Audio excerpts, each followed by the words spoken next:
and people need to know we're about again. We had like 70 people sitting and watching before. Let's get those numbers back up again. Why am I sweating? I'm just sitting there. I'm sweating.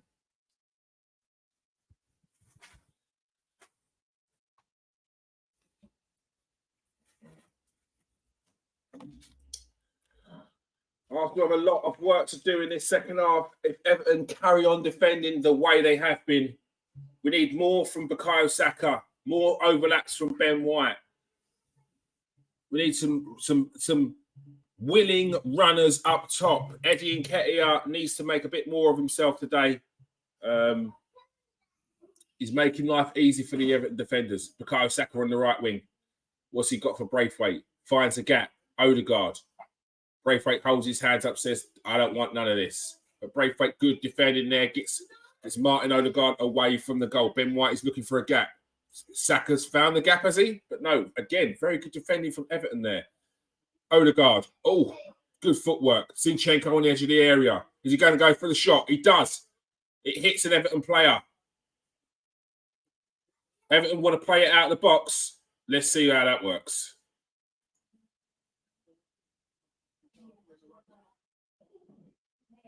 Mate, do you know how much work that is dedicated to Football Manager? That's a hard slog, mate. First of all, I need to get back into Football Manager. A lot has changed since I was playing it about 5 years ago.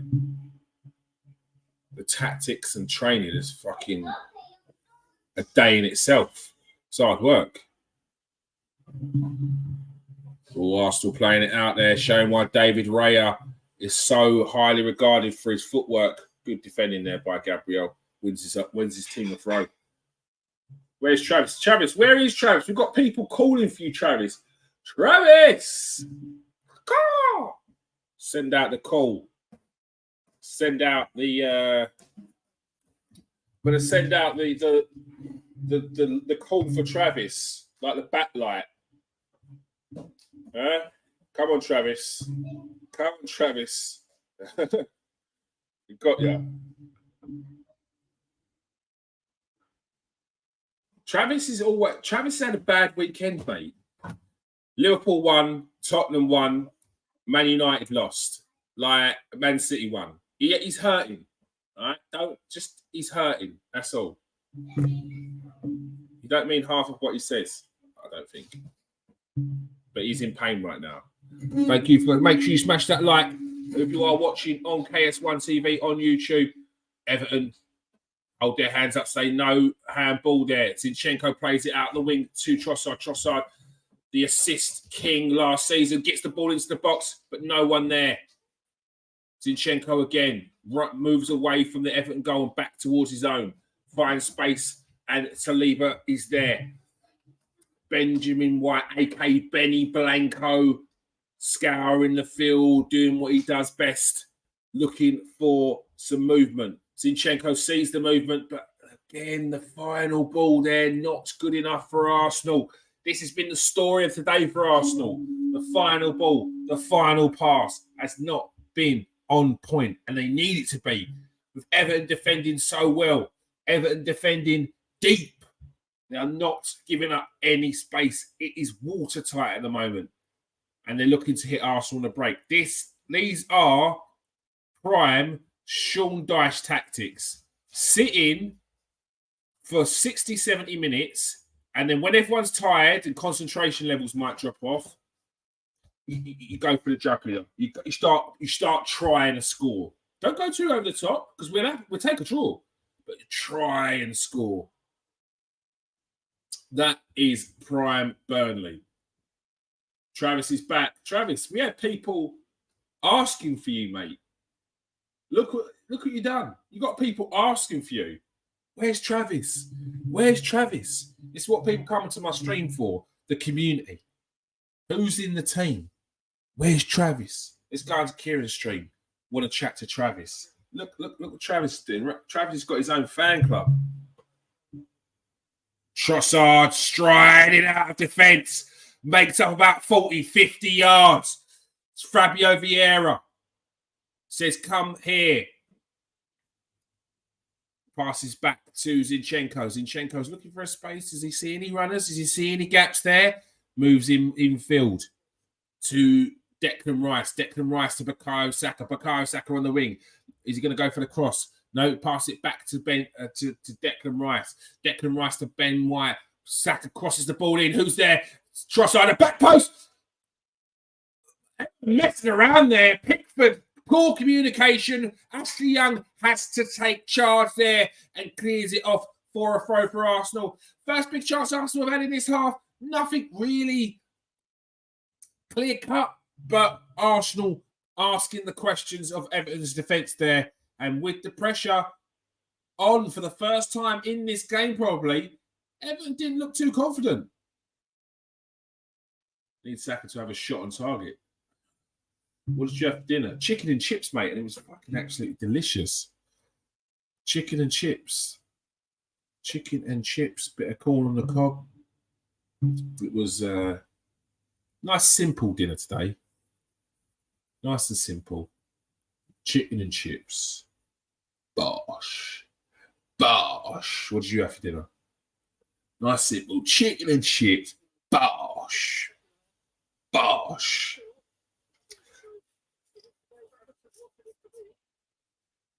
What are we saying, people? Smash those likes. Smash that like. I see people smashing that like. Thank you very much. Appreciate that. Let's keep it going. Let's keep it going. Gabriel to William Saliba, his defensive counterpart. Fewest touches on the pitch in Nketiah. Gabriel Martinelli. Nketiah's had less touches than fucking Martinelli. And Martinelli went off after 10 minutes. We need a change. And that's not because Nketiah, it's just his style of play is not a danger to Everton. He's trying to sit on the shoulder. That's what they want. They need Gabriel Jesus, because Gabriel Jesus will drop in, pull him out of position, and have him ask a question. Do I leave him there or do I follow him? You follow him, you're opening up space. You leave him there, you're giving him the space that he wants. If he runs at you, that's what he wants. Bring on Jesus. 60th minute. Eddie, you got 5. You got 5, Eddie. Make a difference. Make it count. Great ball there. Trossard in the box for Arsenal. Oh, finish it! Oh.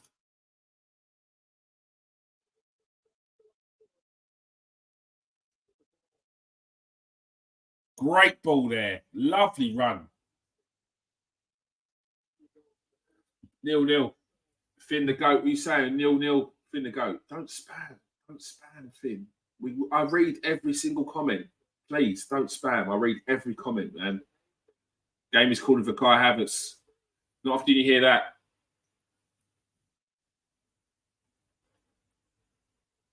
It does. It needs a bit of height. It needs a bit of height. We need an option in there.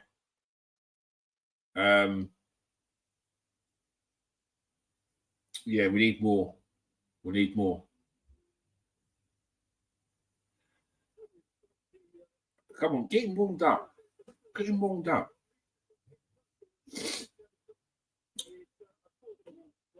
Hey, Gabriel Jesus has scored 8 goals in 9 games against Everton. Get him on. Yeah, that's actually a thing. Get Smith Rowe on. I think we need to get Thingy on first. This was me yesterday for the first half against Wolves. But the thing is, Doc, Wolves actually look like they can play some nice football. But their front line is just dead. It is dead. Like that headed chance he missed was fucking embarrassing. I would have taken myself off at that point.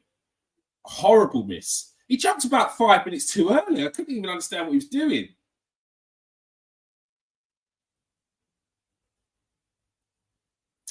Good tackle there from Rice. Eddie and Nketiah in the box. What's he got? Oh, won himself a corner.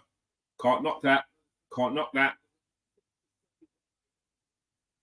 It did. The touch did take him wide. Yeah, Saka's not been. Just been nothing. Just been. Not been poor. Just not been a threat. He's not been a threat at all.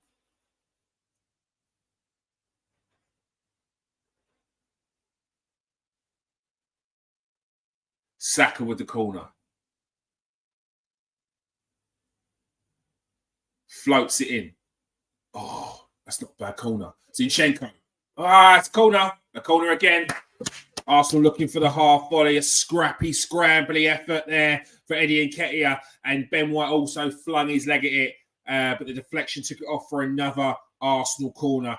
Bukayo Saka lining up for this one. Will he float it in? Will he spray it in? I sat here with my son, the Arsenal fan, showing support from LFC. What a dad. What a dad. I think my old man, he used to support Charlton, but now he supports Arsenal. He still goes to Charlton, but he's an Arsenal fan now. Oh, it's another corner. It's another corner. Another corner. Is he trying to say it's a handball? He's trying to say it's a handball. Let's have a look. Yeah, it's handball on the edge of the area, though. But his hands, to be fair, are in his body. It's on the edge of the area, and his hands are within his body. His hands are there. How you doing, Leighton? You good? What are we saying? I'm going for a cheeky 9-0 today, bro. What are we saying? Who said 9-0? We're saying we go for a cheeky 9-0. Cheeky 9-0. Chelsea rules. How you doing, Macca Packer? What are you saying? Smash that like, people. Smash that like for Arsenal to score. That's what it is. That's what we're doing now. Smash that like if you want Arsenal to score. Odegaard to Zinchenko. Zinchenko wraps it in, but he's gonna float this one in. No pass it to Fabio Vieira. Fabio Vieira floats this one in. It's gonna be attacked to the back post, but it does not come to anything. And Jordan Pickford cleans up. Braithwaite, you have to give him his credit. He's had a very, very good game against England's finest, Bukayo Saka, today.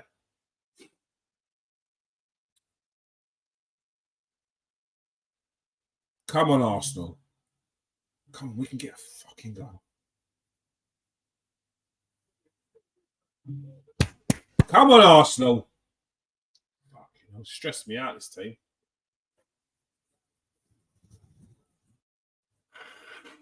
Are we changed our score predictions, people? Do we think Everton are going to score? Oh, it's good.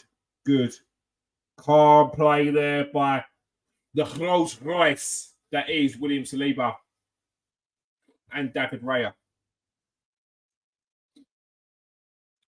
Nope, still 1-0. Saka seems lazy this game. He doesn't want to attack or get into positions, just hiding. I don't think Saka's ever hiding. I don't think it's lazy. Like,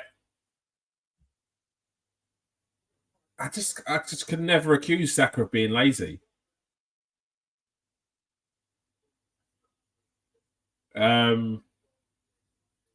We need Ben White to overlap, and we also need Saka to take on Braithwaite down his flank. Too often, we're getting the ball, or he's getting the ball, and he just wants to cut in and pass and look for the 1-2. It's old hat now. Got to switch up your game, mate. This is why people that want to say Saka's world class want to argue with me and pull up stats. Pull up stats. Just use your eyes. There's a couple of fucking things you can check stats for. Your eyes. Use your eyes and tell me that Saka is currently a world-class player. Fucking spiders, mate. People are too soft. People are too fucking soft. All of a sudden, because he plays for your team, you've got to fucking blow smoke up his arsehole. Get out of it.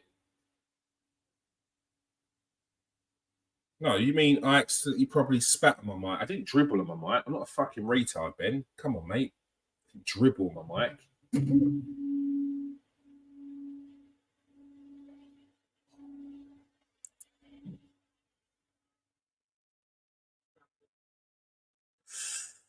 More than Saka has.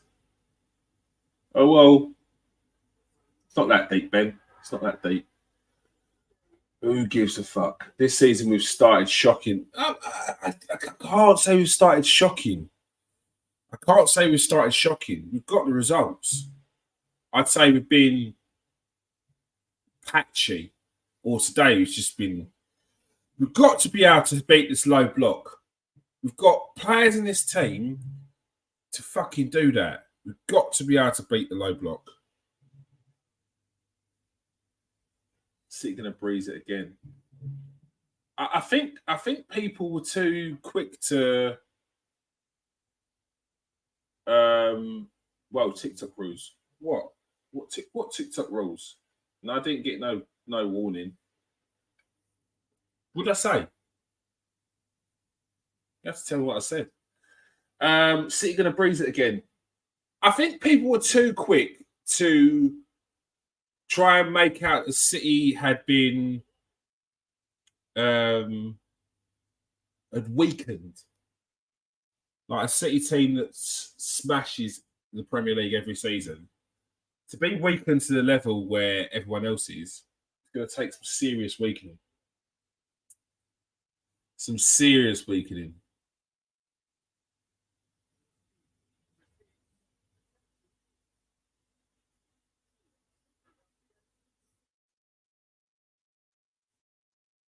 Come on, Arsenal.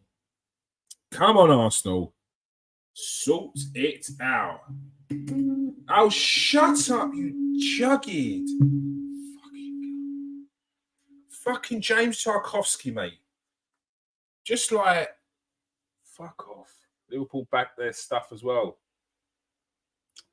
Now, I think this Liverpool hype is as crazy as this Tottenham hype.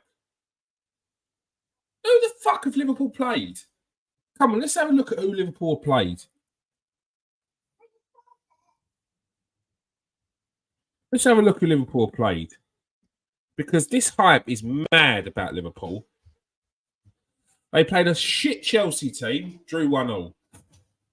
They played Bournemouth. Bournemouth took the lead. They played a Newcastle team. Newcastle took the lead. Newcastle been bang average this season. They smashed Villa, so fair play there. And Wolves took the lead against them.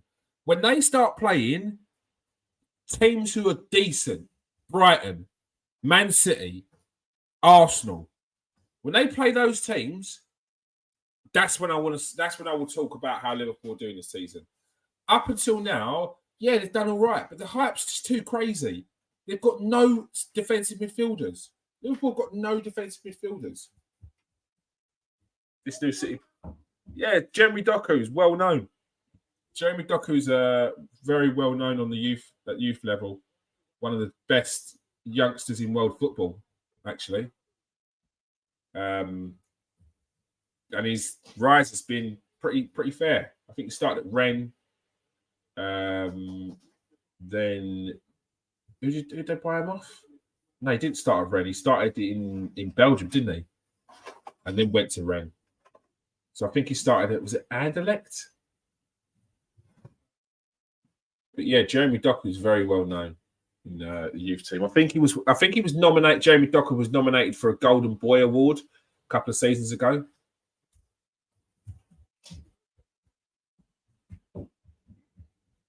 Anderlecht, Stade Rennes, yeah. I feel like we're not the same Arsenal as last season. Lucky to make top 4 at this rate. User, come on, man. This is some serious negativity. Okay, who's beating Arsenal to top 4? Tell me. You're going to make these claims. You've got to tell me who's going to beat Arsenal to top 4. Because this is some reactionary shit, bruv. Arsenal fucking 1-3, drawn 1, and now we're lucky to be finished top 4. Who's coming top 4 above Arsenal? If Arsenal are going to be lucky at this rate to get top 4, that's a wild statement, man. That's a crazy statement.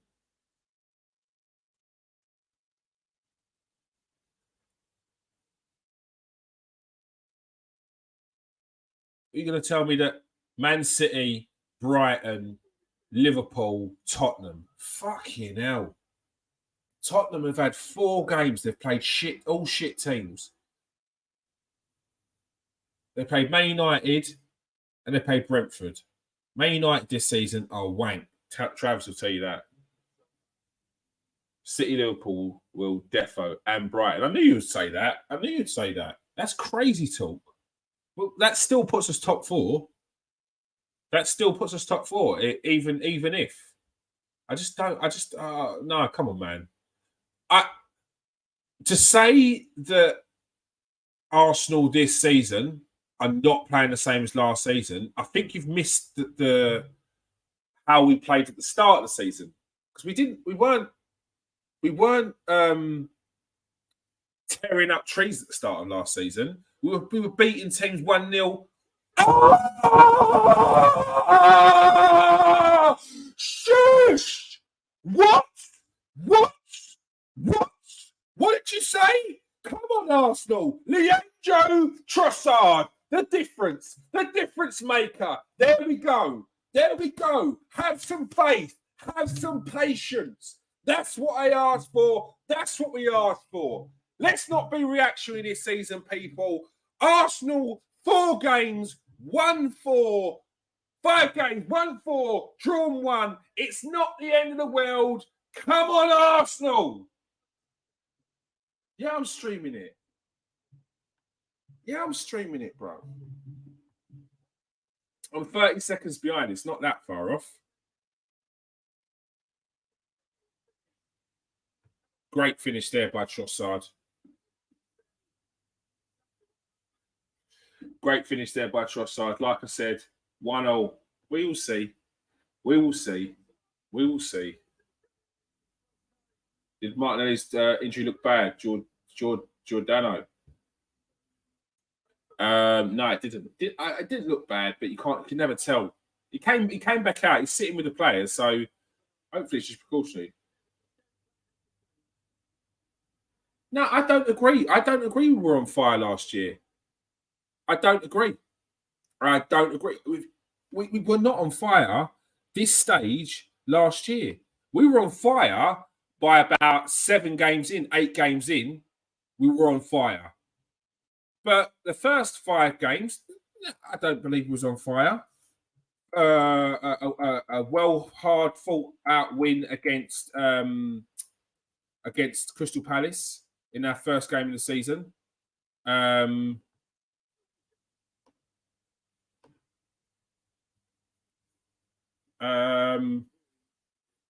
Who else? Let's go back.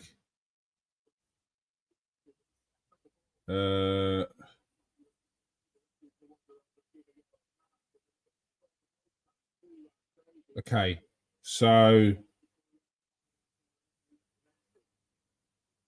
where are we? So last season, yeah, we just weren't. So last season, first game of the season was a 2-0 win against Crystal Palace. We scored in the 20th minute, and then we scored an own goal, and then they scored an own goal to make it 2-0 in the 85th minute. Tough game.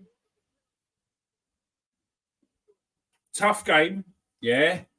Why would you go all the way back there? Yeah, but then look at the other results.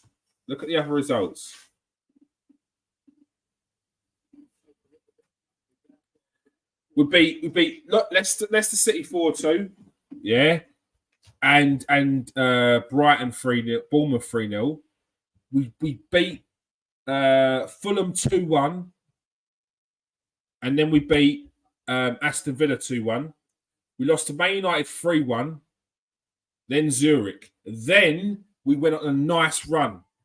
Went Brentford, Tottenham, 1 Europa League, Liverpool, 1 Europa League, Leeds, 1 Europa League. We drew Southampton, 1 Europa League, beat Nottingham Forest. So at this point, we were flying. Beat Chelsea away, beat Wolves, beat Lyon. Like, we were flying at this point. Then we had a couple of friendlies mid-season because we had the World Cup coming up. And then after the World Cup, we lacked in defence. We're a bit all over the place. But yeah, to say we hit the ground running last season, I just don't think that's the case. I don't think we did. And last season, I don't know why we're trying to compare it game per game last season as well. Like it's a different season. We've got a different team. Midfield's different. Yeah, like just be patient. It will come. It will come. And I think, and I hope that people have sort of. I think the expectations for Arsenal were always going to go up based on last season, but the notion that Arsenal would automatically, I don't know, that this talk that Arsenal will win the league, I don't know, it's just a bit. Could we? Yeah, of course. Now we're in a conversation about it, but yeah, I just think some people just need to. Not you. I'm talking about some people I've seen online. I need to probably reassess what they're classing as a good season, considering we ain't City standards yet.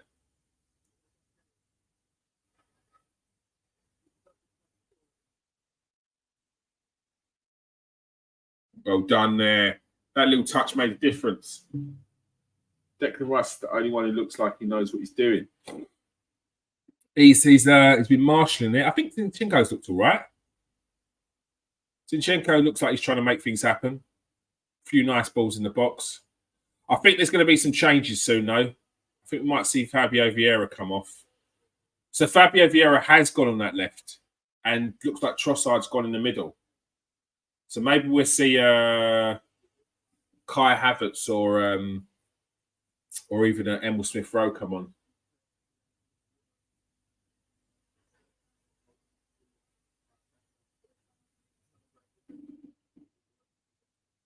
Travis supports Man United.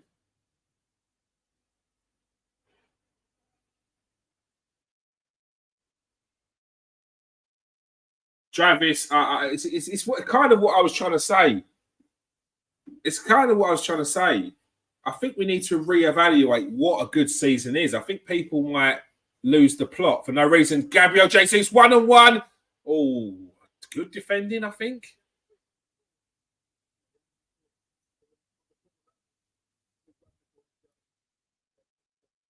Yeah, the thing is, user, you're not going to get any Man United fan right now trying to fight their corner to say their team is not shit. Like, it's just not going to happen. You're barking up the wrong tree. Beat Arsenal being top four this year, in the top four year after year now, and that is what we should be looking for.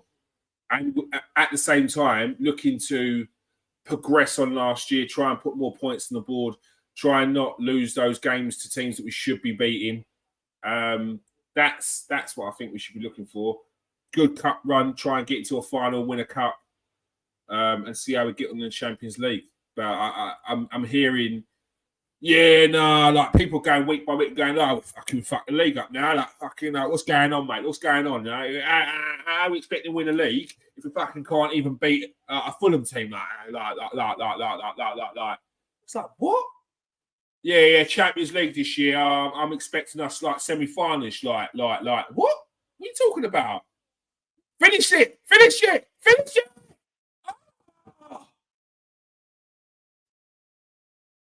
I just feel like City are too good to lose the league. It's becoming boring now. No, it's part of the journey.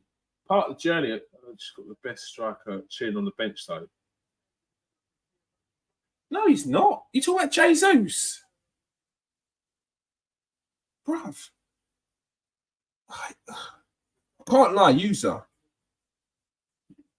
Have you pressed that follow button? Because we need to talk. We need to talk more. I feel like it's going to be our project. Gabriel Jesus has just come back from a 4-month injury. Yeah. He then comes back and gets another injury on the same leg where he had the injury. Yeah. Bringing Gabriel Jesus back in straight away would be crazy. Crazy.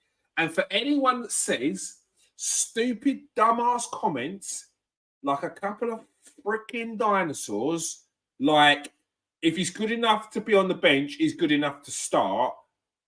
Honestly, I've never played football and know nothing about rehabilitation of a player. The most stupid statement from the doldrums, mate, is if he's good enough to be on the bench, he's fit enough to start. No, he's not actually. He's not. There's a reason why they bring players on as subs that are rehabilitating and coming back from injury. Because the other players on the pitch are not as energetic, not as haven't got as much in the locker at that point. So bringing on a player that needs to get his match fitness up at that time is probably best for him. Starting him is not the best. Oh, that's a lovely ball.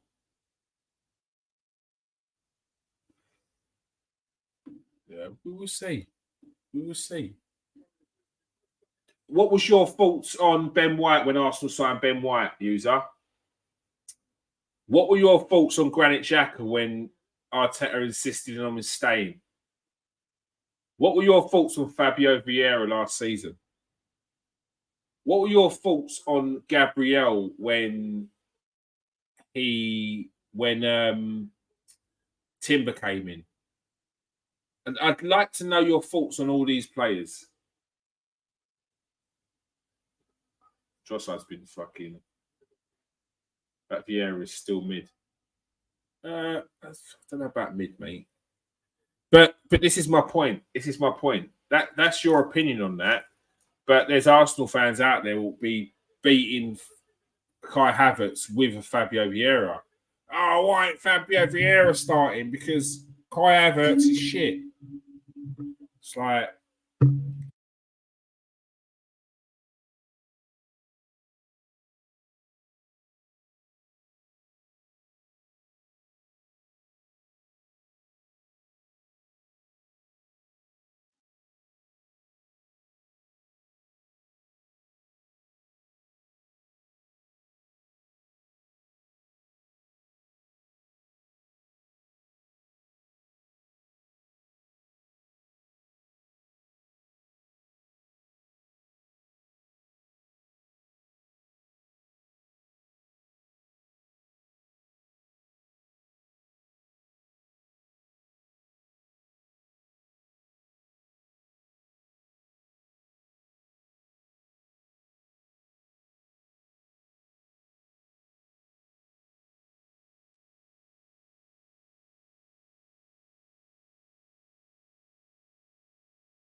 I had to take off my Chelsea shirt and put it down, bro. How you doing, Dior?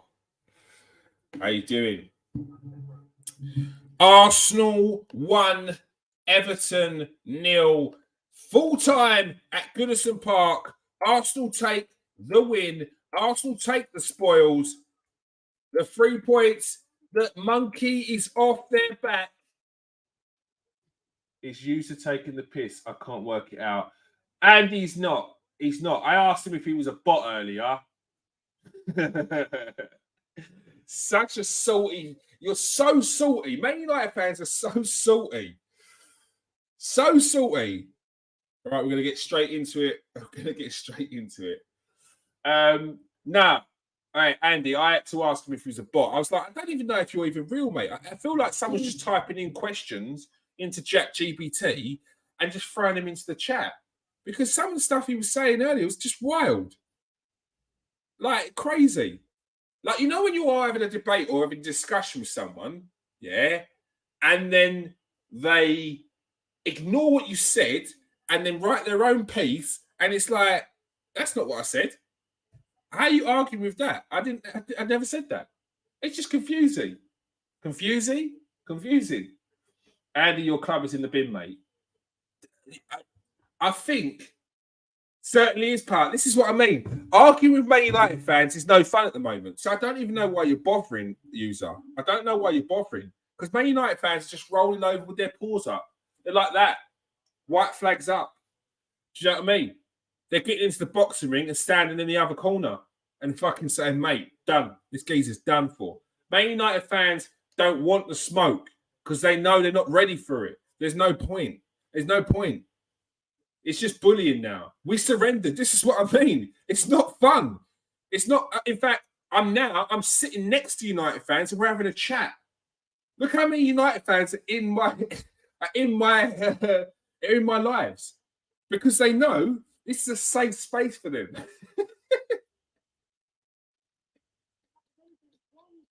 This is currently a safe space for Man United fans.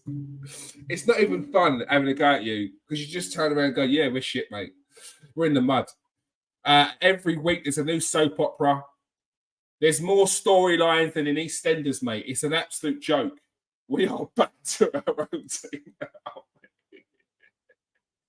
Yes, Cameron, good to have you in, mate. Good to have you in.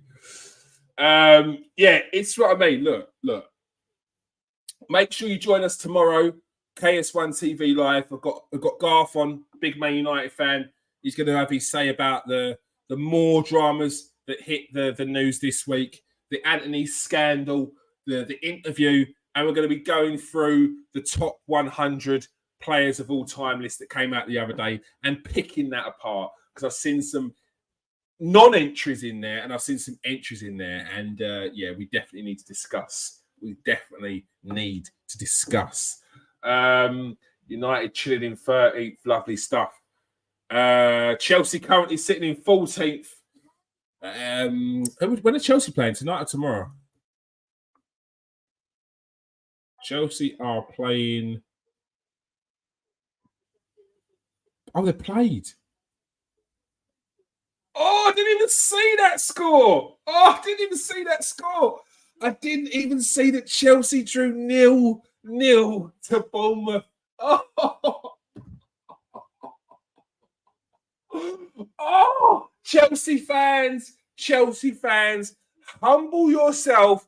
Come and join us. We've got Man United. I'm spitting everywhere. I'm like a fucking old grandpa. It's embarrassing. I'm getting too excited. Chelsea fans, come and join us. Give Poch an 8-year deal.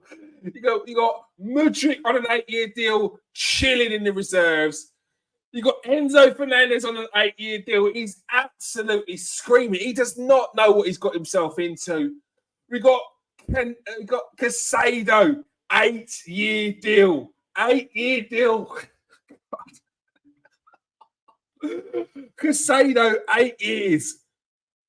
Some say 7 years bad luck, but when you join Chelsea, it's 8 years bad luck. Lavia, 8.5 year deal for Lavia. Oh my God. Oh my God. They're on the phone to the agent. Mudrik is like, Aleski, I need to get out of this contract. He's like, mate, you're stuck. You are stuck. You got Chelsea, yeah, 6 months after they stole Mudrik from our doorstep, asking if we want to swap him for Smith Rowe. What? Do you want to swap Mudrik for Smith Rowe? Get out of here, bro.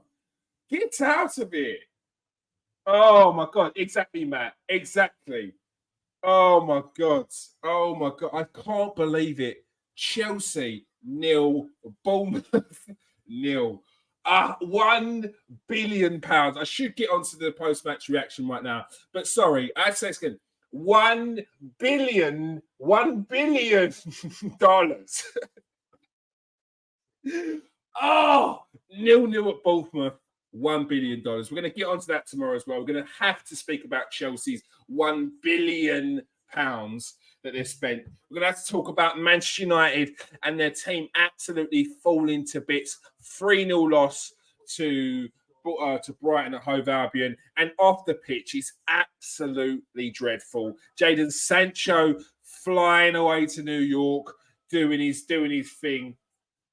And then, if it couldn't get any worse, Anthony adding to that soap opera with more storylines than The Young and the Restless on live TV in an interview, admitting to manhandling this woman, turning his nose up to the notion that verbal abuse could be a thing. He is done for, just like Man United this season. Sorry, boys, I know you're some of my biggest supporters, but I have to say it. Manchester United in the mud.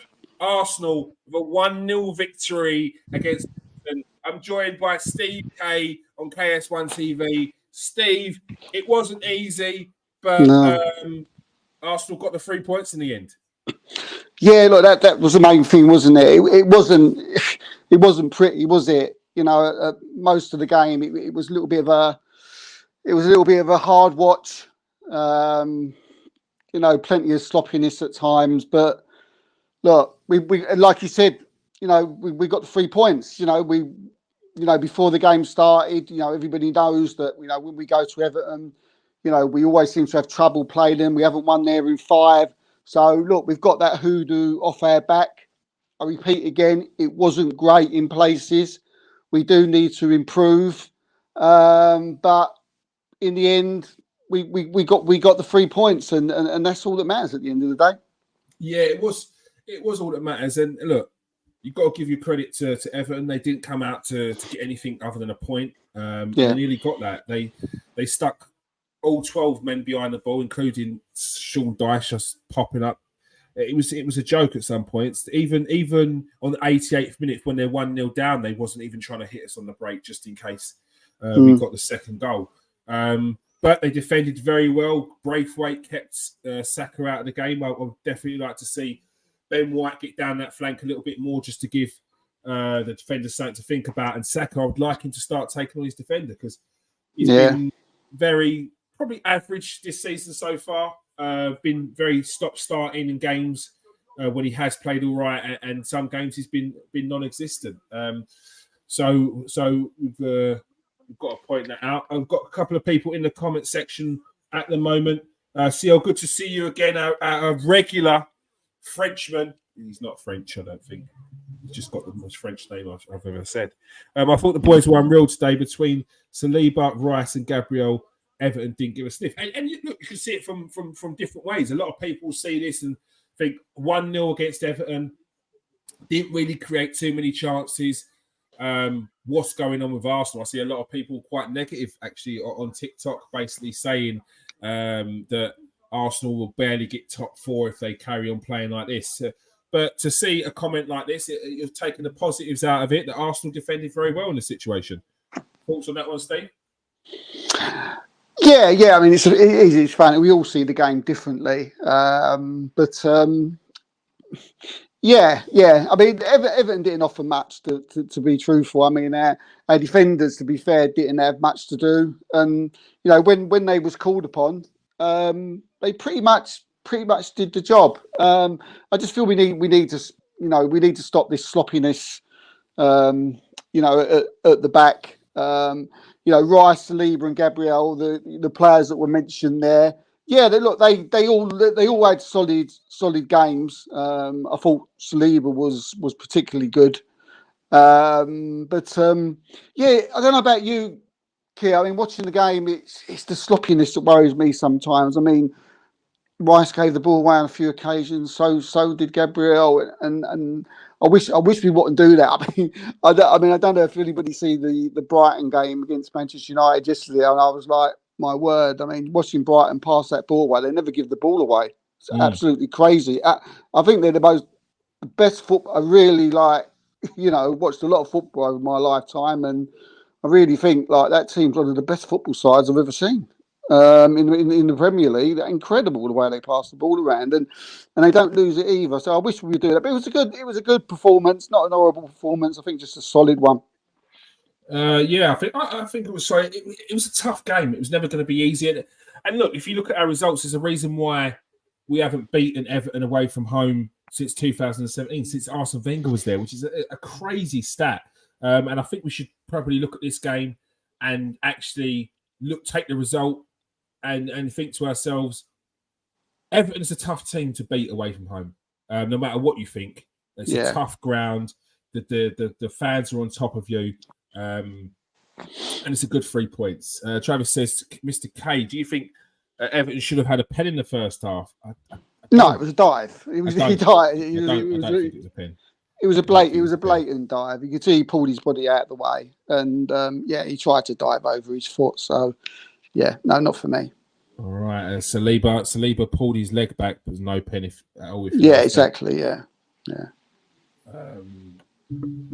Bonjour, Challenge. There we go. Some French Irish for you. Well, you look at it, they had 11 players behind the ball all game. We passed it around very well all game, and all the defenders need to do is cut everything out. I do agree with Steve, though. We do need to sort out our sloppiness. When I'm seeing Declan Rice give away the ball in the same position as Kai Havertz gave away the ball last week, which then led to a goal, it's a bit of a worry because Declan Rice is like a 99% passing accuracy. The differences we had this week was the fact that Ben White dropped into a position immediately and stopped the break, and then Declan Rice then covered his ball after losing it. Whereas last week, when Kai Havertz lost the ball, Declan Rice was on the left wing, and there was nobody in that defensive midfield role to cover. So those are the differences. But I do think we defended very well over the pitch. Everton didn't get a sniff, and I think we do have to look at it like that as well. I think Zinchenko is so important for us. He was the centre point of everything, and I think Zinchenko played well today. He was trying to make things happen. There weren't enough runners in certain positions, but where Everton defended so deep, it's hard to make those runs behind the lines. It's a game where players like Odegaard, Vieira, or Trossard have to shine. Players like that. And in the end, Trossard got the goal. Let's go to the player ratings now. First and foremost, Steve, what are your thoughts when you saw Raya on the in the starting lineup? Not surprised because I actually called it, so that he would start this morning. Funny enough, on Twitter, I put something out. It made sense to me for him to start the game because if he was to be in goal for the Champions League game on Wednesday, then I just felt he was going to need minutes today. It makes sense to me. If I was in Arteta's position, it's what I would do. Now, whether that goes on to be the way on Wednesday when we play PSV or maybe Ramsdale's back in goal, we don't know. But it didn't surprise me. I called it this morning that I felt that there was a good chance that he could start based on my logic of thinking there that if he is in goal on Wednesday night, he would need minutes. So that's how I called it. As I said, whether that's the way it will pan out, whether when it comes to Wednesday Raya is in goal, then I'll sort of think, right, me and Mickey are on the same lines here. How do you think? But he How might do play you, better. how do you think it plays out if Raya has a weldy in against PSV? Does he stay in the game for the Premier League match afterwards? Oh dear. Yeah, I mean that's what Arteta gets paid his money for. You know, he would have to ask. You would have to sort of. Mikel would have a serious headache, wouldn't he? To be, to be fair to him. Yeah. Because we've said all along, Ramsdale. Yes, we know he don't deserve to be, you know, put on the sideline. I've seen there's a lot of people like answer back to things to me today. Yo, why do you want him dropped? Why do you want him dropped? It's not a matter of being dropped. No, Ramsdale's not getting dropped. He ain't done nothing wrong. It's just, we've got a lot of games coming up, and we're trying to sort of play the right people in the right games. So he's not dropped people out there. He's not getting dropped, and I'm not calling for him to be dropped. But yeah, mate, I think if he does have another, he didn't do nothing wrong today that's for certain. Yeah, I think you've got to look at it. It's a tough one on Ramsdale because it's not like we've got a goalkeeper who's done something wrong, is it? No, and I think since Raya's come in, I think he's actually tightened up and looks a lot more assured. So I think that he's benefited from Raya being there. Actually, I would say. Yeah. I'll definitely, mate. I mean, and today I thought Raya, shop stocking wise, he didn't have a lot to do. Yeah. But everything else, I thought his distribution was amazing. I keep hearing about Anana and how good he is. He hasn't got nowhere near the distribution of what Raya was today. Not I was watching him. When you a goal new comes in and you think you know the reason why this goalkeeper's coming. So you've got like player cam on him for night. Every time he gets the ball, you're looking. What does he do? Where's he going to go? What's he going to do with this? And every single time, every bit of he was like a sweeper keeper who was coming out. He was picking the ball up sometimes in midfield positions, starting off attacks, balls that he was spraying out left and right. Fantastic. It's got to be a tough one for him. But I thought it was a really good debut from Raya today. Yeah, no, he did well. When called upon, he did well. He was an option for the pass backs every time, and his distribution was very good. It's just an interesting one. It's a very interesting one. David Raya, what would you give him today? Yeah, I mean, if he was to have made some saves, which he didn't get called upon, I would have given him probably an 8 or maybe even a 9. But I'll give him a 7 today. It was very, very good performance. It's just that he wasn't called upon by Everton to make any saves or anything. So yeah, but a good debut for him. 7. Let's quickly go to the comments and see what they said. Raya was good with his feet. Seems calm on the ball. Good in the air. Didn't have a real big saves to make. No, yeah, exactly that. A couple of balls from corners as well, which I must have seen Steve's tweet.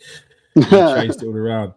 Felt less nervous than when Rambo's on the ball. I couldn't. I don't feel that way. If I'm honest, I think to be fair to Aaron Ramsdale, I think since the news has come in that Raya's potentially coming on his way, I think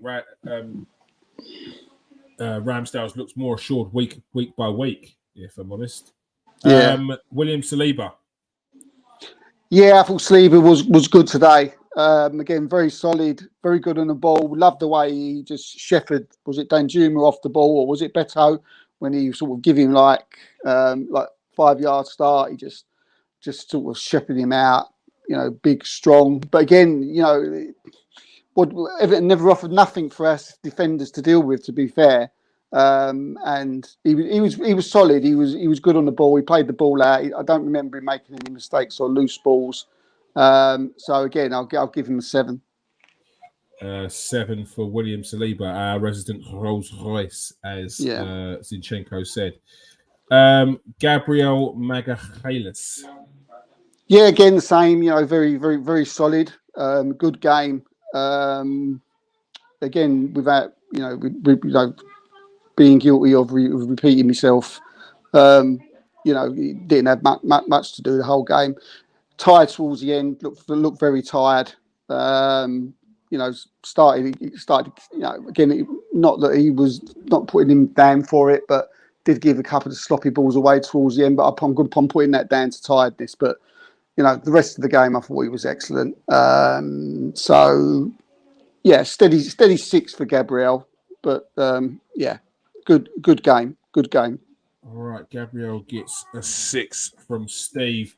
What the comment section saying? Make sure you get your player ratings in here as well. We're not just here to talk to you people. We want to get your feedback as well. So get your player ratings in as well before we get ours in.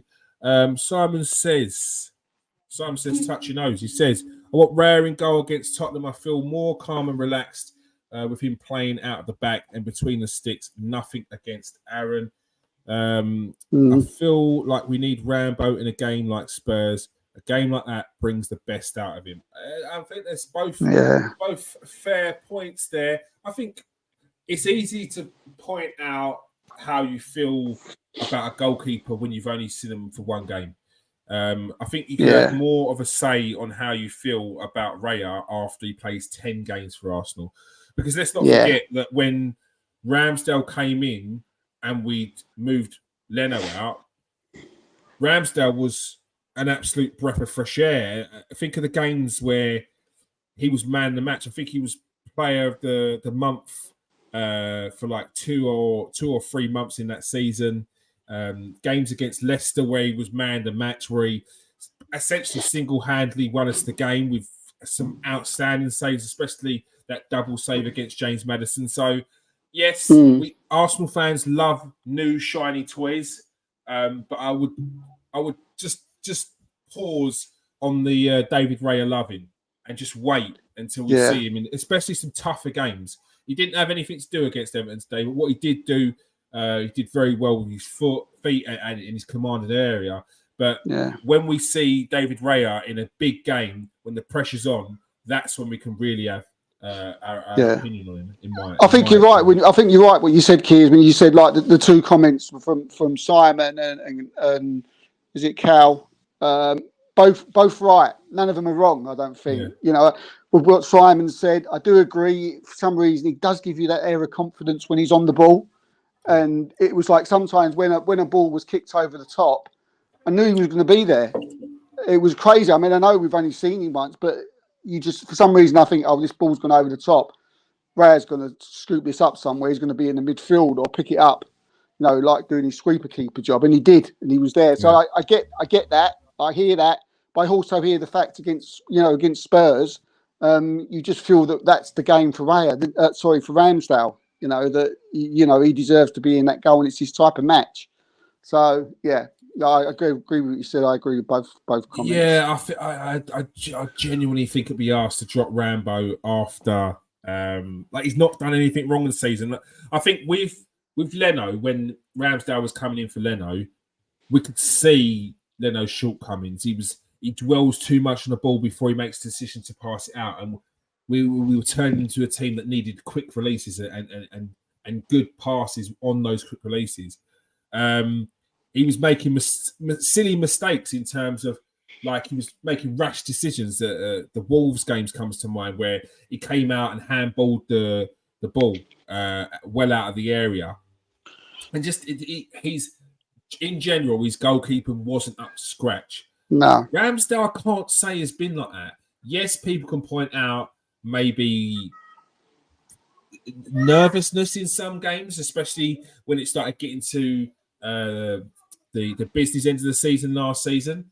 But I'll also argue that Arsenal weren't looking great last season towards the end of the season. No. And when in moments where you'd hope that some of your defence would sort of pick up the slack where you was maybe falling off in a game, every player has it. There was no Saliba. And it just wasn't the same football as we were had in the first half of the season. So there's a lot of things that happened last season, and it definitely just wasn't down to Aaron Ramsdale. Benjamin White, a.k.a. Benny Blanco. Yeah, I thought very solid again. Good game. Solid on the ball. Don't remember him making too many mistakes. Again, didn't have a lot to do. I don't know if he's being told to not to get forward as much, because he certainly is not getting forward as much as what. But that maybe it seems to be like that's something that's coming from the manager and not him. Because he's not getting forward as much, and we need him to. Yeah, but I don't think that's him. I generally think there's been something said for him to, to stay back. But whether that's something to do with the fact that we are probably that little bit lighter defensively now in the midfield, if you like. Because of Xhaka's gone, we haven't got that, that, how can I put it? Two forces of that are good at defending in the middle now. We tend to have more ball players, in the middle. So whether he's told to stay back for that, but he was good to go. He was good today. Yeah, I gave Saliba a 7, and I think he probably was the best out of the backs. So. But I'm still going to give. I'm going to give Ben White a 7, but he wasn't as good as he wasn't a Saliba 7. He was probably just below that.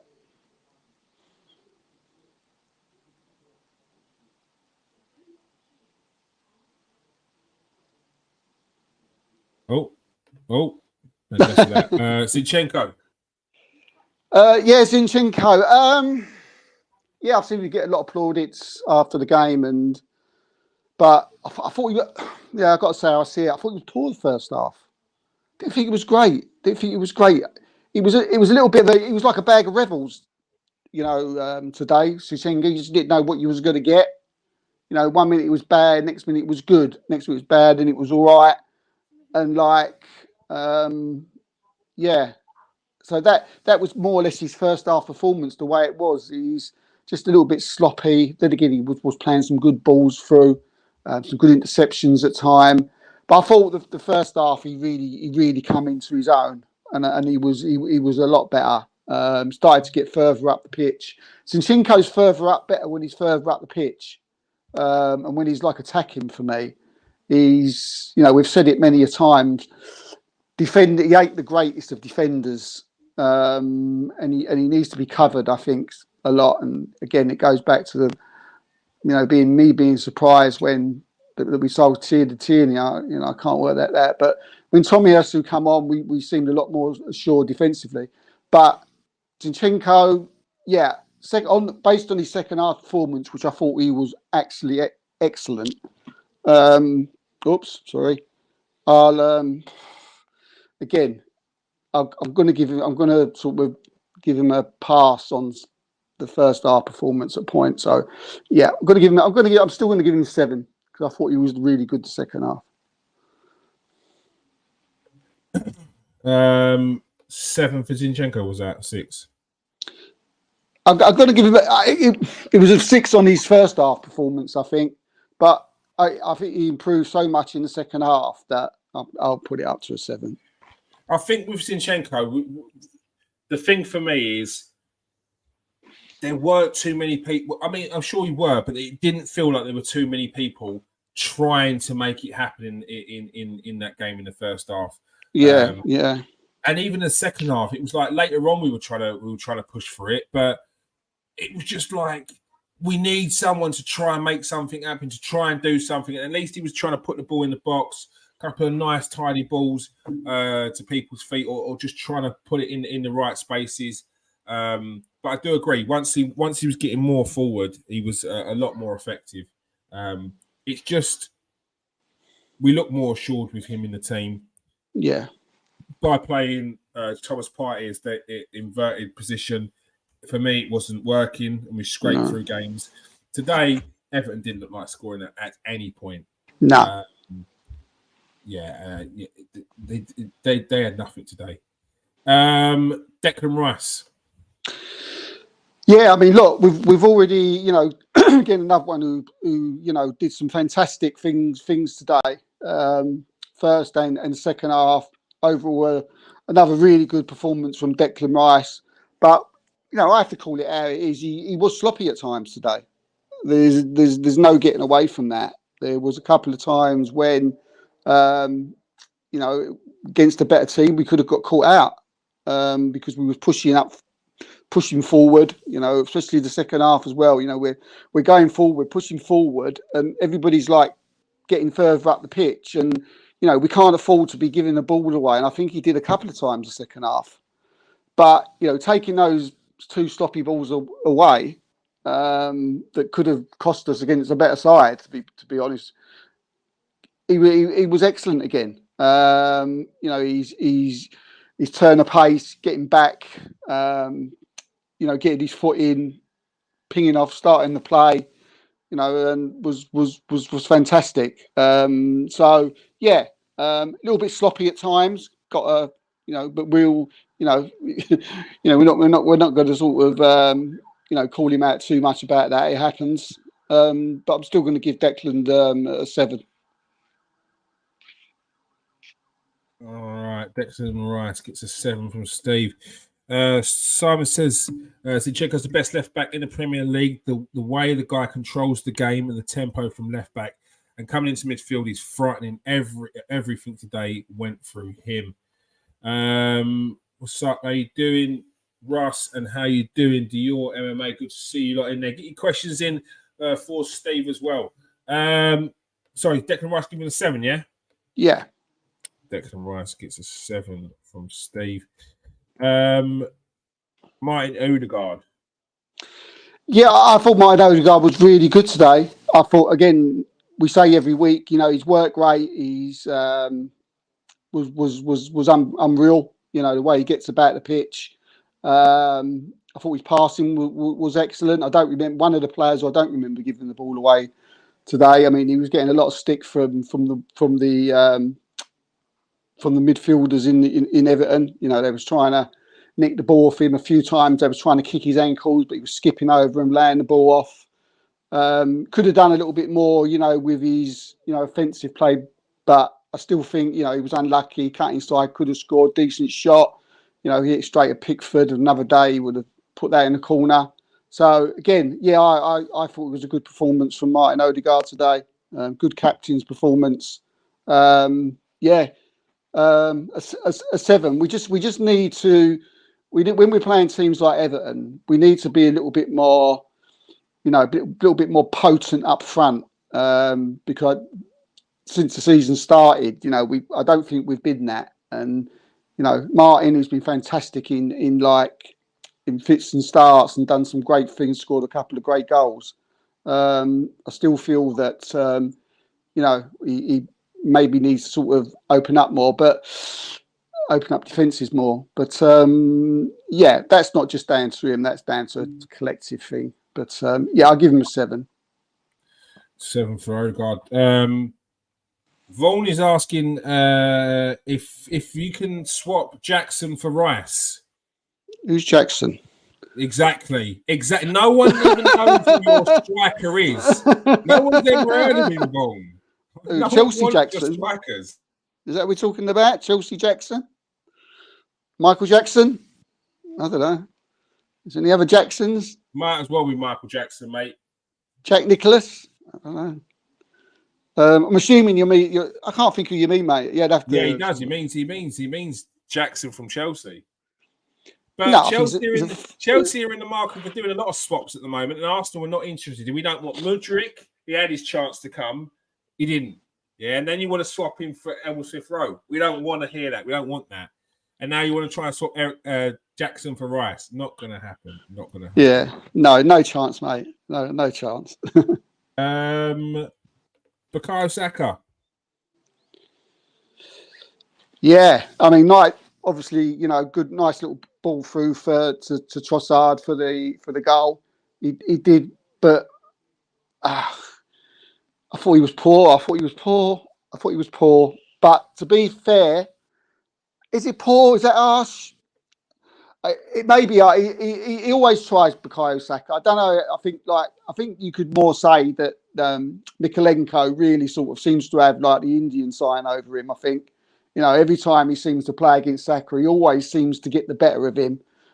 Saka's not been great this season, but he kept plodding away. He kept going. He kept trying to do things, trying to make things happen. To say, the Ukraine left back, again, I thought was fantastic day up against him. Didn't give Braithwaite as well. Yeah. I think they doubled up on him. I think that was the issue. They doubled up on him, and I think that's where Saka needs to elevate his game now, because he's got to expect that. He dealt with the harsh tackles and people trying to clamp him every week. He can ride them challenges and stuff like that. Now he's got to deal with teams doubling up on him. They had Braithwaite and Mikalenko on him today, and it stops him from going down the flanks. It stops him from making those runs and cutting down into the byline. What it limits him to is stopping before the forward, the defender, turning, passing it off and looking for the 1-2. And in general, Premier League defenders they can handle that. If everything's in front of them, it's fine. If they sit deep enough, you've got the goalkeeper sweeping up. So it's been very difficult to Arsenal, but we went through this years ago under Wenger. We were smashing teams, and all of a sudden, it started to work out how we're playing. We've now got to rise above that. We've got to step up our level and change and mix it about a bit more, because it will be predictable. And players, no matter how good Saka gets, it'll be easy to defend against in the end. Yeah, I think one thing we can, why Saka is such a good player and why he's he could become anything, is because all this time I'm looking at him and I'm wanting him to do better. I'm going to come on the show and I'm thinking, you're going to get a 5 today, Bukayo. You're not doing it. You're not making chances. You seem to get in tackles. You're not getting past the left back. He's got the best of you. But what Saka just keeps doing, and you've got to give him his dues for this, is the fact that he just keeps going and keeps going and keeps going.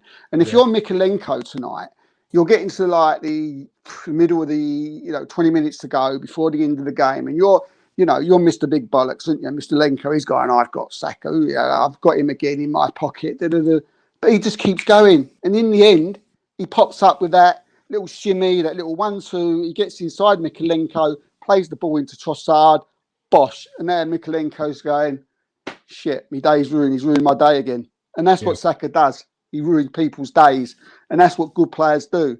Even if they're having bad games, they just keep going and going and going and going. And Mikalenko's sitting in the dressing room now and going, shit, all that hard work. One chance and he took it. Yeah. Yeah, and that's what great players do. So I'm going to give him. I'm still going to give him a 6, but it's I'm going to give him a 7. I'm going to give him a 7. I'll give him a 7. I'll give him a 7. Right. No, I'll keep it. No, I'll keep it. Do you know what? It's just that. Do you know what I love? I love things like what I just said there. Do you know what I mean? I was on a bit of a roll there when I was saying. I just love that when things ain't going against you. Do you know what I mean? But you keep going and going and going and going and going. Still 6. Look, he didn't have a great game. I think what you said earlier is, am I being a bit harsh by saying he was poor? I think it is a bit harsh because it's our expectation levels now has risen. That's it. That's it. Expecting of Saka, and it goes on my argument where I said a few weeks ago when I was saying that Saka's not world class. I think he will be, but he's not there yet. Yeah. I think part of the world class argument, is we then have to start judging Saka in a different way. If you're saying that Saka's world class, then these performances that we've seen this season are poor. If you're saying that Saka is still developing as a footballer and he will be world class in a few years' time, then you're saying he's still got to work on this, he's still got to work on that, elements of his game. So your discussion's different. That's how I see it. But if you start saying this kid is world class, then you've got to look at him objectively in a world class way every week. Then he's not performing. But he's not that yet. He's still developing. We still know his shortcomings and still what he's got to learn as a player. He's got to be more clinical. He's got to make sure he's more of a presence across the game throughout more. And I go back to Arjen Robben. I said it last night on my stream. I go back to Robben. He was a player that every single week you expected him to turn up. Every single week he was a threat, a danger. It was like 3-4 times in the season that he had an average game or a bad game where he was quiet. Every other game, there was something he was doing. He was creating a goal or he was scoring a goal. He was a danger. And that's where Saka will get to. That's where I see when you're talking about world class. That's what you're expecting. Right now, he's not there. But he's still got a lot of time in his hands. Yeah, he's on that great player level where you can be having a bad game, do nothing, have the left back like tie you up, and then just bosh. Yeah. But to be world class, you've got to be like sort of 90 minutes, isn't you? Yeah. Where you're roasting them for 90 minutes. Someone there says like Salah, and look, Salah. Yeah. Even in a season where you're like, Salah's quiet, you look at his scores. He scores 19 goals, got 12 goal contributions. You like that's a season where you're saying that Salah was poor, like, and Liverpool scraped fifth last season. So it's like, there's levels to it. There's levels to it, and he's not there yet. Fabio Vieira. Yeah, I thought he had a good game. I thought he done all right. Very, very good going forward. I thought. Look dangerous in places. I do worry him about him playing in that position because because of his defensive abilities. I don't thought he got. He done a couple of loose tackles which gave away free kicks. But yeah, look, I think he's been playing well the last few games. I think I've got no qualms about him starting today, and I thought he had a decent performance. So yeah, he caused problems. Probably caused more problems than probably what Saka did over the 90 minutes when he had the ball at his feet. Bit wayward with his shooting at times, but we know we don't mind that. Because we know that Fabreira's got a whack on him. Do you know what I mean? So I don't mind him having his shots. But good today. Just concerned about his defensive abilities still playing in that number 8-ish position. So I think that's why he has been playing Kai Havertz as well. Yes. People will say, why don't you play Trossard? Why don't you play Vieira? Why don't you play Smith Rowe? Because none of them are defenders. None of them have got the defensive ability that Kai Havertz has got. None of them has got the defensive ability that Granit Xhaka has got. So if you are putting an attacking player in that position, he needs to have some sort of discipline.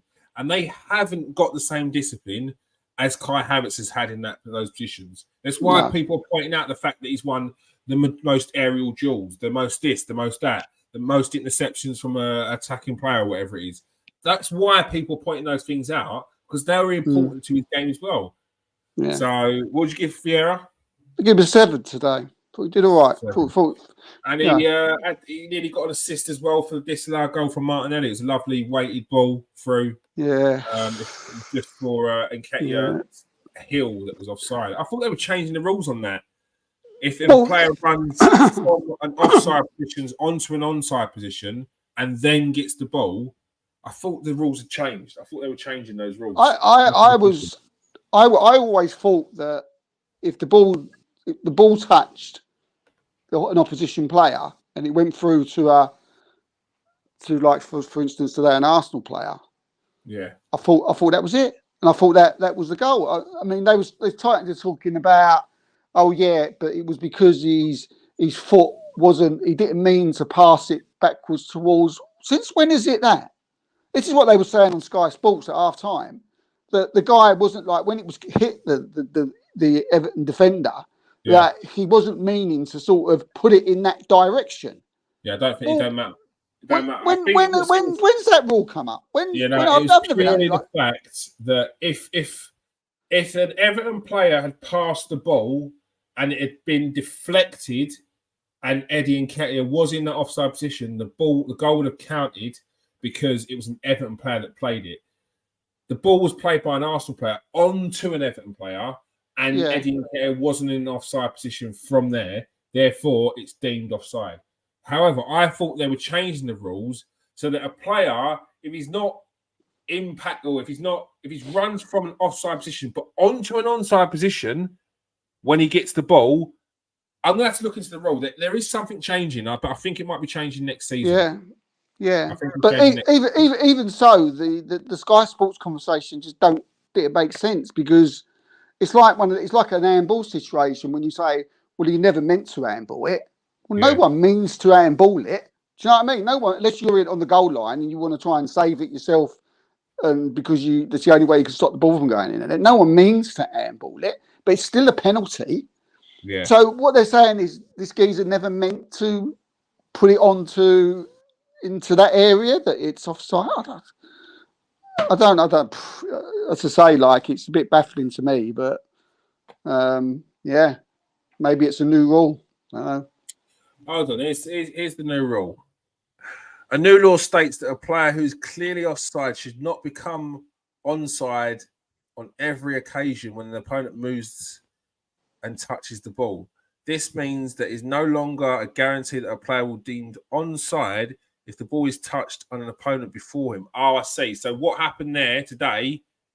It's no longer deemed onside because it's touched an opponent's player, because it's touched Right. their Okay. player, which I it would never have knew been that. previously. Yeah. There's a clear up to any doubt about how to correctly officiate the offside rule with a lot of uncertainty surrounding it last season, and no one really was quite on the same page. Right. Yeah, I mean that doesn't really, it's not really changed anything then. Fabio Vieira is the new Haleb. Can't shoot, won't shoot. I think he can Oh, shoot. cool. He can But won't shoot. I shoot. mean, he can. He can Yeah. shoot. Scored a couple of great goals, isn't he? Recently, Yeah, I can think of. I think it's can shoot, won't shoot rather than. But he does shoot. He does shoot. He was a bit off target today. Martinelli wasn't on there long. Wasn't on there Yeah, long. Martinelli, unlucky with the goal. Obviously, a bit quiet before then. Didn't do a lot before then. To be quite fair to him, we didn't do much. Well, anybody didn't really do a goal before we scored that goal.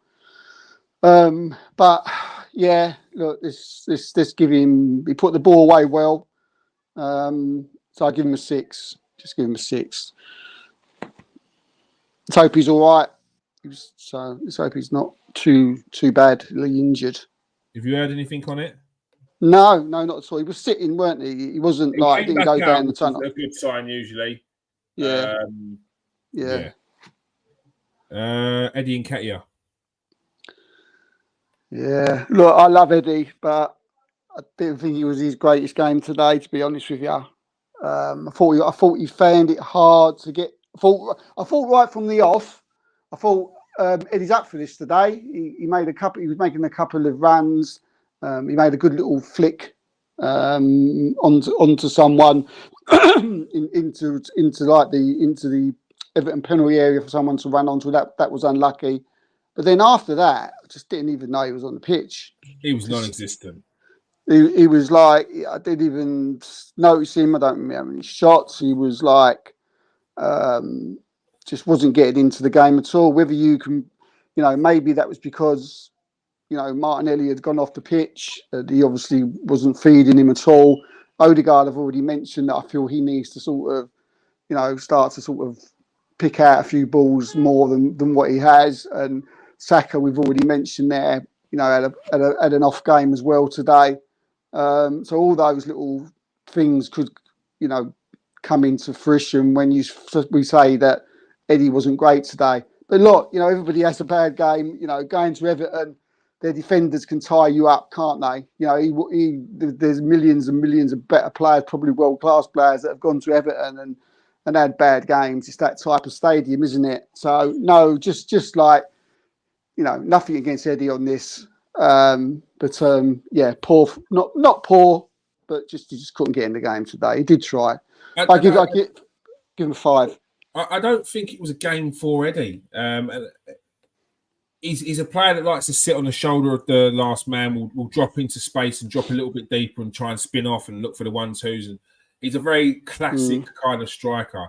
And Everton are a very classic team under Sean Dyche. So you weren't getting, if Everton are on song in defensively, you're not getting much out of them. No. Eddie Nketiah. A player like Haaland may get something out of Everton because he may bully them, give defenders a tough time. Eddie Nketiah is not bullying anyone, and they were on on the ball defensively, so he wasn't getting many chances to do anything today. I just felt that it was probably more of a game for Jesus, but probably just too early for him to start. Eddie gets a 5. He'll probably start Wednesday, won't he? He'll Yeah. probably start Wednesday.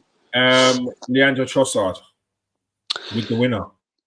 Well, and what a winner it was. Absolutely fantastic winner from Trossard. Hasn't been great this season, to be fair to him. Didn't start this game great, to be honest with you. When he actually come on the pitch, first couple of balls, he actually give the ball away. And I thought, oh, come on, Trossard, get into the game. But from then on, I thought he was outstanding. I thought some of the runs he was like bombing through that midfield. He's a different type of player who's playing on that left. He somehow he seems to pop up in midfield at times. Yeah, no, he did. I think it's because Vieira was popping up on the left as well. Exactly, yeah, exactly that. I was going to say that. Yeah, exactly. It was Vieira popping up the left, and I think Arteta did that knowing because Trossard's probably stronger, maybe into the centre a little bit more. And yeah, he made a couple of fantastic runs, just sort of, cutting out the Everton midfield players, just running through them, which I thought was fantastic. And for me, he was a constant threat after that. And look, he's the match winner. And what a finish! What a finish! Yeah, it's one of the ones that when it come off his foot, you knew it was in, didn't you? You was like, this is going in, and it was a great goal. And yeah, I think he's not, looking just quickly online before I come on tonight. I don't remember too many people calling him as man in the match, but I think he just nicks it. I think he nicks it for me. I'm going to give him an 8 out of 10. Match winner. Match winner. Oh, yeah, well done. Trossard gets an 8 there. Gabriel Jesus. Yeah, he come on, looked lively, didn't he? Obviously, you've already mentioned there. Could he have started? Maybe he should have. Maybe he shouldn't have. At the end of the day, Arteta's made the right decision because we've come away with a 1-0 win. So, but he looked dangerous. He causes problem. He's only little, isn't he, Jesus? But do you know what I mean? He causes problems. I mean, he was giving like Tarkowski a few whacks, a few digs, and he wasn't liking it. So I love that. But yeah, good performance from him when he come on. Substitutes ranking. Let's give him. I thought he done well. Give him 7. 7 for Jesus. It's good to see him coming back. His footwork is just unmatched. So much skill, and he's actually so important for Arsenal for the way they play. Yeah. For so many different players on the pitch, bringing them in, pulling them out of position. Jesus is needs to get him back to full fitness, needs to get him scoring as well. Kai Havertz. Kai Havertz, I thought he done really well when he come on. I thought he had some good touches. We definitely looked to be more defensively stable in that middle of the park when he got on. He never gave the touches that he had. He never gave the ball away. Played some nice balls when he picked the ball up in the midfield. Strength, we've already mentioned his strength. I thought that showed. That's something like you've already mentioned that he's got that. Vieira, Smith Rowe haven't got. You can see why. That's sort of a plus for Arsenal when he's in that midfield. And also, he was very unlucky. For that cross. That just sort of did it skim the bar in the end. But he did well to get. Ran the player. He seems to. This guy. I mean, he pops up everywhere. 1 minute he's on the left wing. 1 minute he's playing in the midfield. Then he's over on the right. I don't know if he's given a license to go where he wants, but I thought he did well. I thought it was a good little cameo from him coming on today. So I'm going to give Kai 7. All right. Mikel Arteta. Mikel Arteta, yeah, slow start. But as I say, we kept it going, we kept pumping away. Difficult place to go to, Everton. Team selection. Yeah, we haven't won there in 5 games, so you have to say that he got the team selection right in the end. Although there was obviously question marks at the beginning. Should he have played Havertz? Should he have played Jesus? Should he have played Raya? At the end of the day, we come away with a 1-0 win. So for me, he's got proved right with his team selection today. So yeah, a little bit sloppy at times, but that's not his fault. You have to look at the players for that. But I'll give him a 9. 9. One thing we do need to tidy up on is our passing. The Champions League is not forgiven for that. And if you give away the ball in dangerous areas or give away the ball when you're trying to get some fluidity in your team, you're soon going to be found out, and teams will punish you with that. You may think that our group is an easy group, but it's those teams that will punish you. It doesn't matter in the Champions League. We're talking about clubs that are champions of their leagues or the top teams in their leagues. They're a lot more clinical than Europa League teams, and usually a lot more clinical than mid-table teams in the Premier League. So I think we do need to tidy up on that. We need to make sure that we are clinical going forward as well, and patient, because the Champions League is a completely different animal to the Premier League. But now, for me, great win today. 1-0 victory against Everton. I can't ask for more. Yes, it would have been nice if we would have scored some more goals. Yes, it would have been nice if we would have had more chances and been a bit more expansive. But you've got to give credit to Everton. They defended excellently. Braithwaite stand out. Mikalenko stand out defensively. And yeah, look, it's all about getting the results at the moment. We've got a clean sheet, and we took a 1-0 victory as well. So Sean Dyche will be absolutely fuming. So I'm happy. I'm happy. What we got in the comment section before we go? I can't wait for the Champions League, boys. Neither can I. And it is coming up soon. Arsenal in the Champions League will be playing against PSV this Wednesday, the 20th at 8 o'clock.